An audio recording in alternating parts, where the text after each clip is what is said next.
Welcome back to the 5 Seconds on the Clock podcast. I'm Brandon Williams. You know what today is? It's opening night in the NBA. We don't have to go any longer without basketball. The much anticipated NBA season is finally here.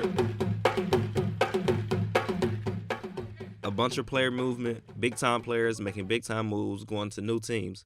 Kawhi won the title in Toronto, the first in franchise history for the Raptors, and then he surprised the entire league by recruiting PG to the Clippers and then signing a 3-year deal himself. AD on the way.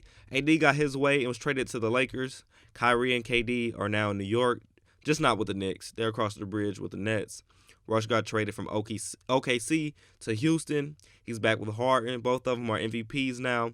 CP3 is back in OKC, where he started his career when New Orleans played in OKC during the aftermath of Hurricane Katrina. The 76ers signed Al Horford in free agency to add more size to the front court to go along with Embiid. They also traded Jimmy Butler to Miami and got Josh Richardson in return. Both Richardson and Al Horford, they both add a defensive presence to the Sixers, and that's something they're going to need this upcoming season. The Celtics added Kemba Walker following the departure of Kyrie. The Warriors lost KD, but they did do a sign and trade to acquire D'Angelo Russell from the Nets. Utah added Mike Conley to go along with Donovan Mitchell and Rudy Gobert. The Pelicans, along with the Clippers, might have won the offseason. They drafted phenom Zion Williamson with the number 1 overall pick. They also added Lonzo Ball, Brandon Ingram, Josh Hart, and a haul of draft picks in the AD trade. They also signed J.J. Redick and Derek Favors in free agency, so they added a nice veteran presence to the team as well. Now that I've talked about some player movements, let's talk about the teams. First, I will address young and upcoming teams. I'm going to start with the Dallas Mavericks. Luka Doncic is coming off of a Rookie of the Year season where he averaged 21 points, 7.8 rebounds, and 6 assists. And Kristaps Porzingis is finally healthy and ready to go for this season. He has a fresh start after playing 3 seasons with the Knicks. Don't be surprised to see the Mavs fight for one of those last playoff seeds in the loaded West. They have a young squad, but they're ready to play this year. They're finally healthy. They have Luka and Porzingis together. Watch out for the Mavs in the West.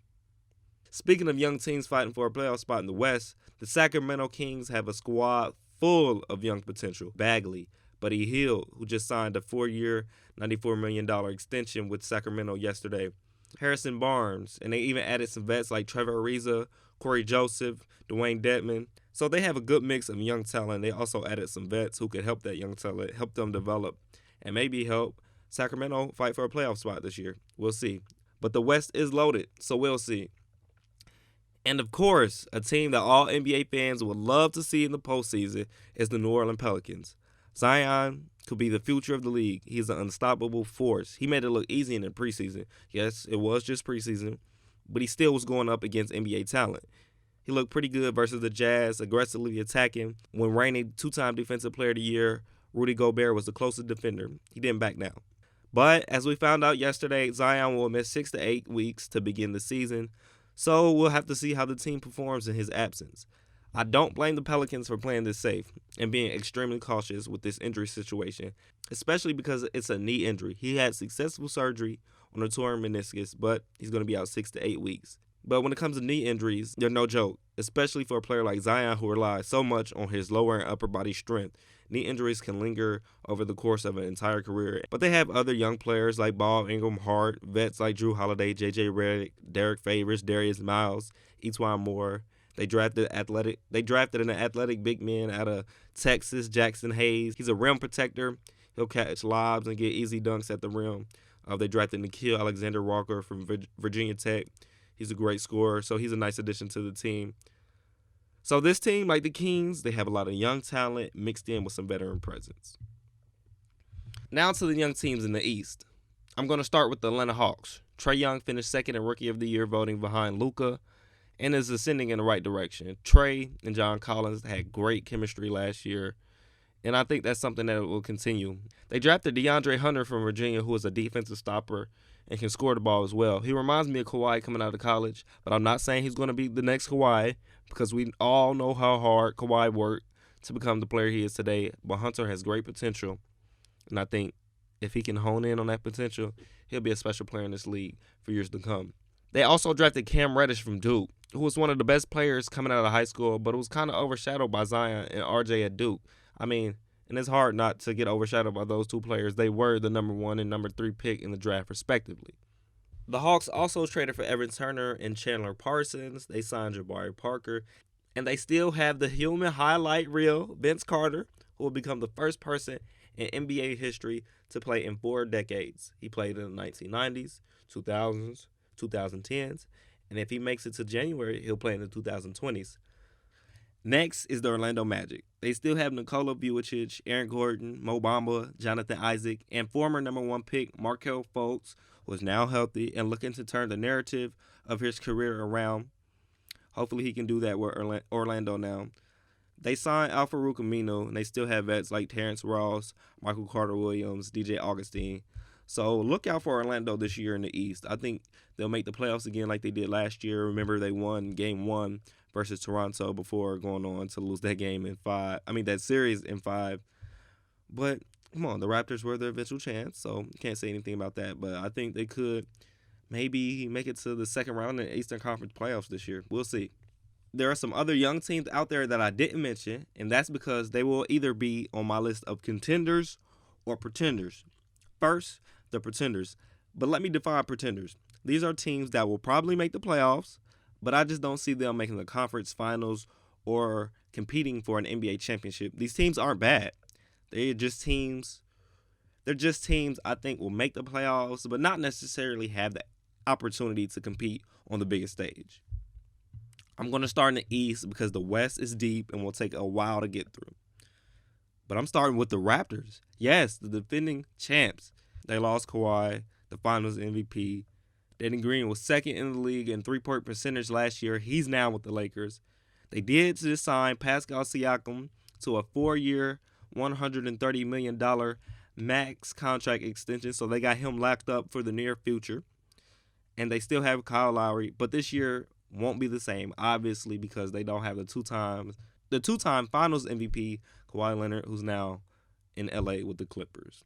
So, unfortunately, while I do think they will make the playoffs, and they'll probably make it to the semis because they still have a good team. Even if you take Kawhi off of that team, they're still built to win.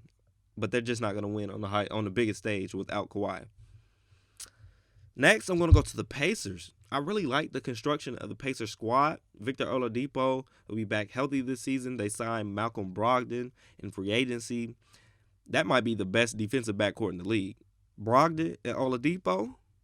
Now, Brogdon and Oladipo will give opposing guards troubles every time they touch the court. That's a great backcourt defensively.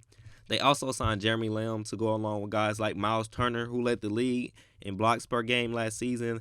They just extended Sabonis, gave him a 4-year, $77 million guaranteed contract, and it's worth up to $85 million.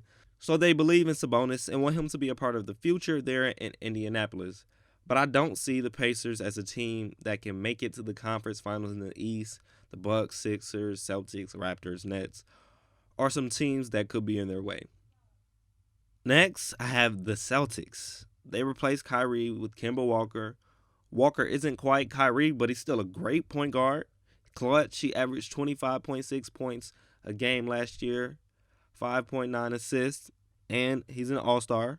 They just extended Jaylen Brown yesterday with a 4-year, $115 million deal. That's a big deal. They invested in Brown. So, they have to believe in him, and he has to come through for the team this year. They still have Jason Tatum, Marcus Smart, added Enes Kanter in free agency, but they did lose a big part of that team. He's a leader, a defensive player. He can make things happen on the offensive side of the ball. They lost Al Horford, and they lost Aaron Baines, who went to the Phoenix Suns. They drafted Carson Edwards out of Purdue. He looked nice in the summer league and the preseason. He's a scorer. When he has the ball in his hands, he will make things happen. And they drafted everyone's favorite player from the draft, Taco Fall, out of UCF. They got the 7'6" big man, and he signed with the team. So we'll see how that goes for him. And we'll also see how Gordon Hayward does this year in his second full season after the leg injury. And we'll see how he performs now that Kyrie is gone and is not in the mix. Next, it hurts to do this because KD's out, but I'm going to have to put the Nets on my list of pretenders in the East only because KD's not playing this season. That's it. But the Nets have a nice squad with a lot of depth. They traded D'Lo to the Warriors, but they kept young guys like Spencer Dinwiddie, Karis LeVert, Joe Harris, Jared Allen, and they added experience like DeAndre Jordan, Wilson Chandler, Teron Prince, Garrett Temple. So they have a nice balance of youth and experience. But without KD this year, I don't expect them to have a realistic chance to compete. It's just they got to wait one more year. Next year, I'll pick them to win the East next year. If they're fully healthy next year, I will pick them to win the East easily. But without KD, I don't think they'll be able to beat the big-time teams like the Bucks, the Sixers. But they'll still have a nice season. They'll make the playoffs. I don't know if I see them winning the series. It just depends on the matchup. They could win the series, but this year isn't the year for the Nets. But watch out for the Nets next season for sure. Now to the real contenders in the East. The Bucks. You got to start with the Bucks, right? Giannis, the reigning MVP, he's only going to continue to get better. If he can get a mid-range shot, that will open up the floor so much more for him and his teammates. They did lose Brogdon to free agency, and that will affect the team on both sides of the ball. But they did add Wesley Matthews, a vet, a 3-and-D guy. They brought in Robin Lopez to play alongside his brother Brook. They also added Giannis's oldest brother as well, so they have two sets of brothers on the team now. They kept George Hill, They still have Ersan Ilyasova to stretch the floor, added sharpshooter Kyle Korver. Eric Bledsoe is still there, and they signed Chris Middleton to a 5-year, $178 million max extension. So we'll see how they do this year. Last year, they made it to the Eastern Conference Finals before losing to Kawhi and the Raptors in 6 games. But Giannis has some stuff to improve on. He was kind of exposed in that series as far as how the Raptors guarded him after Game 2. So Giannis has a lot of room to improve. That's crazy, just thinking about the fact that he won MVP last year and what he's already done this far into his career, and he has so much more room to improve offensively. Crazy. But next, I got the Sixers. The Sixers season ended in a dramatic fashion last year. Kawhi made the only game-winning shot in a Game 7 in NBA history as his shot bounced around the rim before going in and ended the Sixers season. Embiid was emotional after the loss. Ben Simmons has heard that he needs to develop a perimeter shot his whole career. And we did see videos of him working on it in the offseason. And he has high expectations coming into this season. But they lost J.J. Redick and traded Jimmy Butler to Miami. But they did add Josh Richardson and Al Horford. That's going to shore up the defense. That's going to help them. And Al Horford can stretch the floor as well. They signed Tobias Harris to a 5-year, $180 million contract extension. So they have a lot, and I mean a lot of money invested in him. They have a great starting five, but I think they'll struggle with depth. I really don't see the depth in this team. If Ben Simmons continues to progress and develops any semblance of a jump shot, the Sixers could make it all the way to the finals this year and maybe even win. I have high expectations for the Sixers. A lot of it has to do with the growth and the development, the next step that Ben Simmons takes in his game. I think this year he's going to want to prove a lot of people wrong. He could be in the MVP race this year. Watch out for Ben Simmons. So with the departure of Kawhi from the East and the injury to KD, I believe the East is only a 2-team conference. Those are the only 2 teams who I think could come out the East and represent the Eastern Conference in the NBA Finals. Now to the pretenders in the West, the Portland Trail Blazers. The Blazers have reached their ceiling as a team. Last year, the team made it to the Western Conference Finals and were swept by the Warriors without KD. And they still swept Portland. Dame hit one of the most unforgettable shots in NBA history with a step back from more than 35 feet over Paul George to send the Thunder into rebuild mode. The shot only happened like 5 months ago, so we don't recognize how big that shot will be down the line. But in like 20 years, we'll look back at that shot, and it'll be one of those shots that is shown and talked about over and over again. But after beating the Thunder and then the Nuggets in the semifinals, the Warriors, even without KD, were too much for Portland to handle. Portland did make a few moves in the offseason, though. They traded Myers Leonard to the Heat and got Hassan Whiteside in return. I think he'll play a big role for Portland, especially while Yusef Nurkic is out. He's a big rim protector as a guy can get easy shots, dunks at the rim. So I think he's a nice addition to that team, really. They'll lose three-point shooting because they traded Leonard, but Hassan Whiteside, he'll make up for that for sure.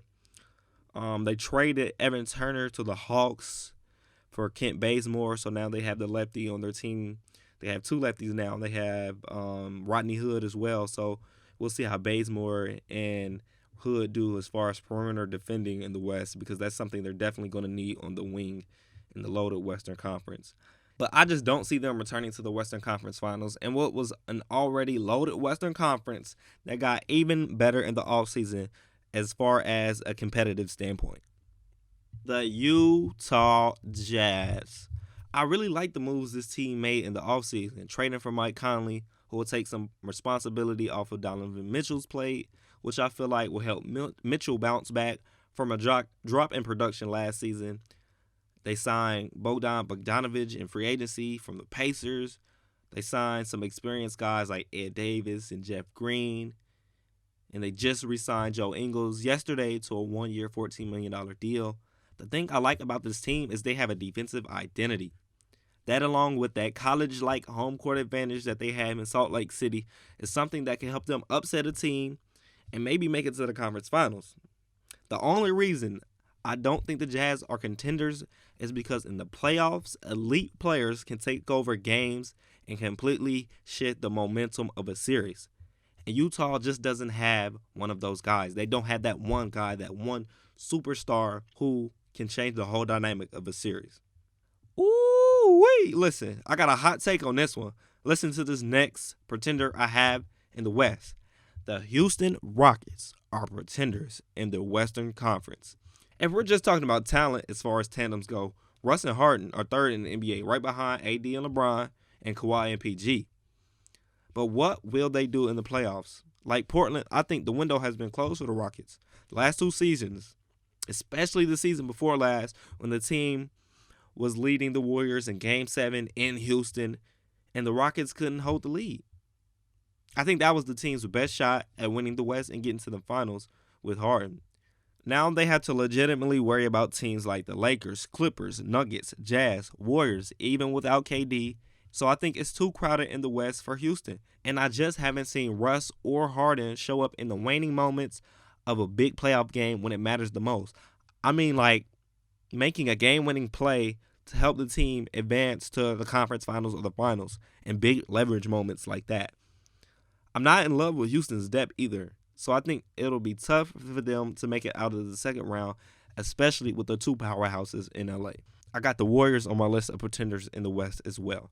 No KD. Clay is hurt until around the All-Star break. D'Lo was a nice addition, and I think he will do great in San Francisco, but I don't think they have the same depth and experience as they had in years past. Those are two areas that have gone overlooked because of the star player they have had on the team in the last 5 seasons. But without that experience and depth, the Warriors dynasty never exists. I think they can be dangerous when Clay gets back, and I think Steph will have a season like he did prior to the arrival of KD. But I don't know how well the team will play when Clay is out. I think Steph will have great individual performances. Draymond will have some games like he did in that Portland series in the Western Conference Finals, where he was getting triple-doubles almost every game, almost averaging a triple-double in that series. But what's their record going to be? Teams got better in the offseason. In the West, in the East, I don't know what their record is going to be, and you don't want to be playing a playoff game on the road in the first round, especially in the West.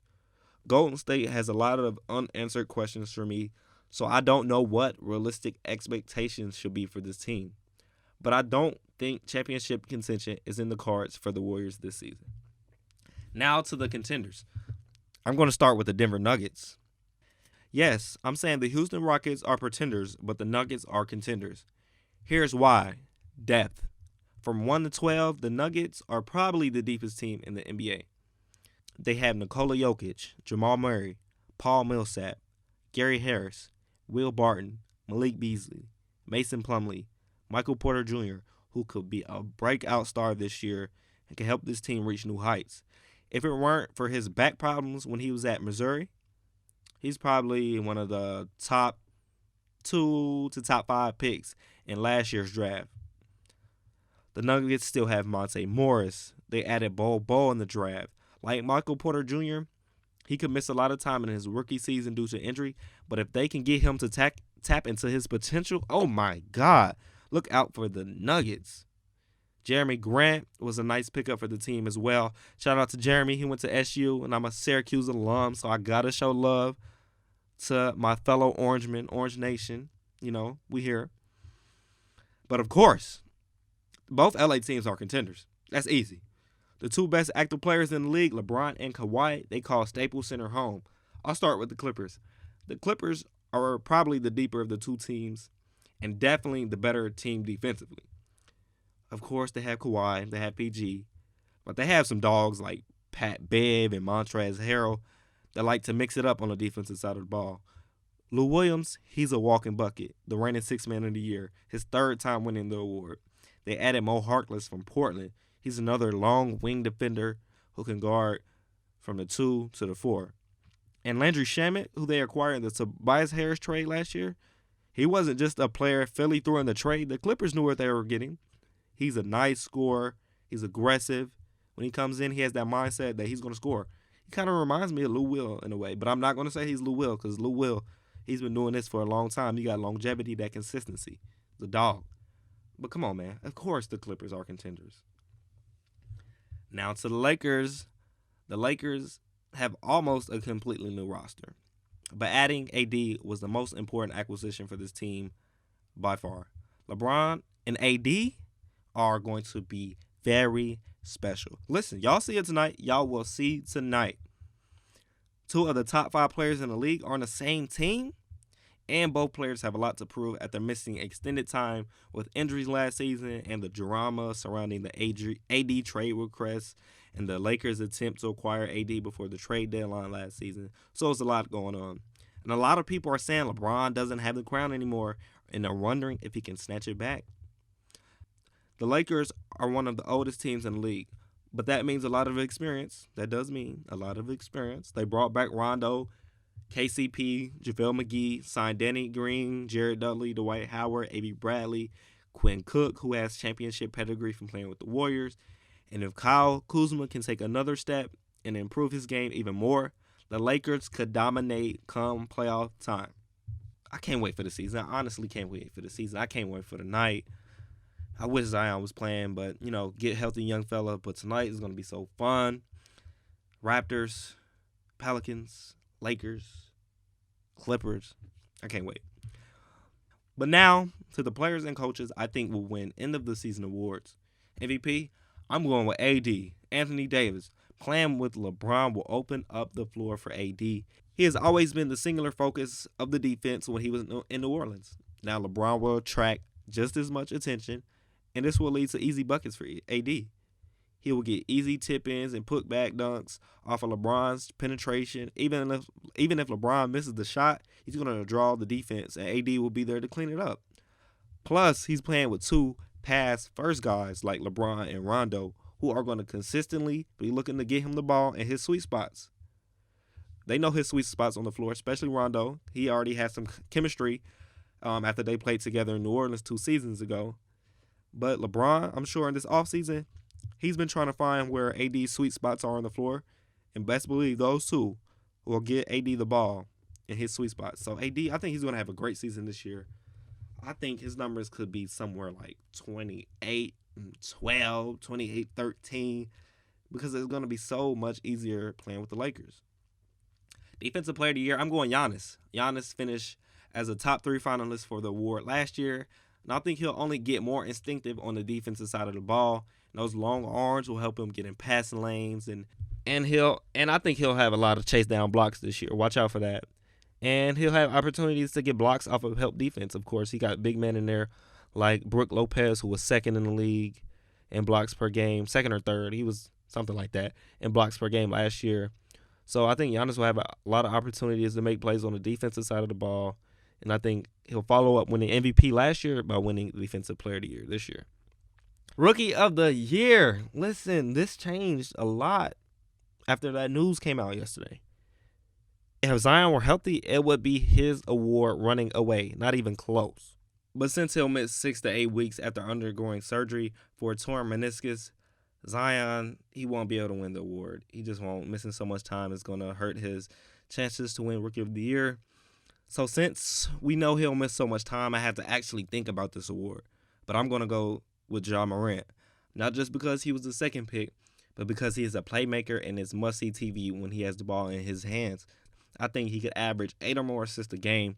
So Morant's playmaking and ability to attack the rim will make him my favorite to bring home Rookie of the Year. Most improved player, I'm going with Buddy Hield. He just got the big contract, 4 years, $94 million guaranteed, and it could reach as much as $106 million. I think he'll be motivated to show he's worth the money, and he better be after saying if the Kings don't pay him what he wants, somebody else can. That's basically what he said during a press conference. They were talking to him in the locker room. Some reporters asked him questions. He's basically said, if they don't pay me what I want here, somebody else will. So he got that money, so now he better show up. I know it's not always whether the player's worth the money nowadays. It's about the market and the timing of the deal. But he did average 20 points a game last year to lead the Kings. So he's going in the right direction. I think this year could be a big year for them. And the Kings could potentially fight for a playoff spot. But another guy I would say to look out for is De'Aaron Fox, Hild's teammate. They both had a pretty good season last year. They both could have breakthrough seasons. And maybe one of them, if not both, could become an all-star this season. But Buddy Hield is my pick for most improved player. Coach of the year, Mike Malone. The Nuggets finished second in the West last season, and they should be better this season. With Michael Porter Jr. finally healthy and adding Jeremy Grant to the roster, the Nuggets could be the number 1 seed in the Western Conference, with the LA teams focusing on the health of its stars heading into the postseason as opposed to focus on having the best record in the regular season. I think this could bode well for the Nuggets, and Mike Malone will be the coach of the year. That's how I see it. Now, I'm going to go to my conference finals and eventually my finals matchup. In the East, I have the 76ers versus the Bucks. Like I said, those are my teams those are the two teams who I think are the only real contenders in the East this year. I have the Sixers taking the series in 6 and advancing to the finals. The Philly defense will contain Giannis, plus Ben Simmons and Embiid will be too much for Milwaukee's defense to handle. Al Horford will make some key plays in the series-clinching Game 6 victory as Philly advances to play. Who's coming out the West? Well, it will definitely be an LA team because I am predicting an all-LA conference finals, the Lakers versus the Clippers. This will be a hard-fought, tempers flare, physical altercation, bloodshed, long-winded 7-game series. The best part of this series for the two teams is that neither team has to leave LA or the Staples Center.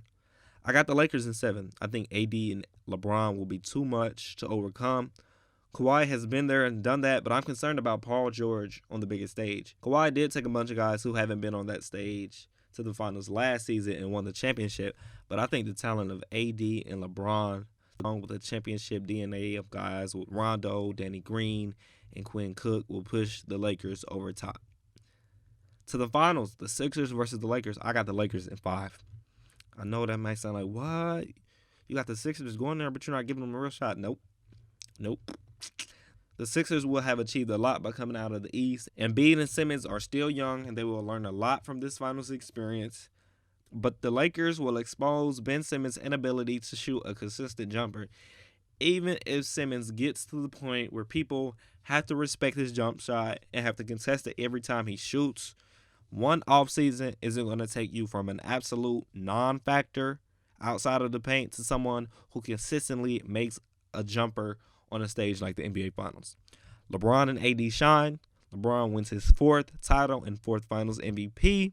And the Lakers are the 2019-2020 NBA champs. That's what I got. The 2019-2020 season will be one of the most entertaining seasons in recent memory, and I just can't wait to watch everything unfold. Opening night is tonight. The season tips off in Toronto as the Pelicans travel across the border to take on the defending champion Raptors. A little excitement has been taken away from this game because Zion won't be playing. As a lot of us know, the only reason the Pelicans got scheduled on opening night was because of Williamson. But nonetheless, it will be exciting to watch meaningful NBA basketball again. That game tips off at 8 p.m. on TNT. And then the nightcap at 10:30 on TNT following Raptors and Pelicans, the Lakers versus the Clippers. The matchup everyone's been waiting for ever since free agency. There are a few big names that will be missing from this season opener as well. Paul George had surgery on his shoulder this offseason and will miss a few weeks to begin the season. And Kyle Kuzma will also miss the season opener for the Lakers with a foot injury he suffered during training camp with USA Basketball. But I can't wait for basketball tonight. I'm looking forward to these two matchups. After tonight, we get basketball into June, and I'm just so excited. I can't wait. I'm sure y'all can hear it in my voice, but I'm so ready for the season to get underway tonight. I'm looking forward to this NBA season more than I can say over the past 3 to 5 years, but there is finally true parity in the NBA. There's a lot of exciting teams, players, and tandems around the league. Excited to be able to watch basketball into June after tonight, and I know the NBA season won't disappoint. Thanks for listening. Talk to you next week. For the 5 Seconds on the Clock podcast, I'm Brandon Williams signing off. Ya dig.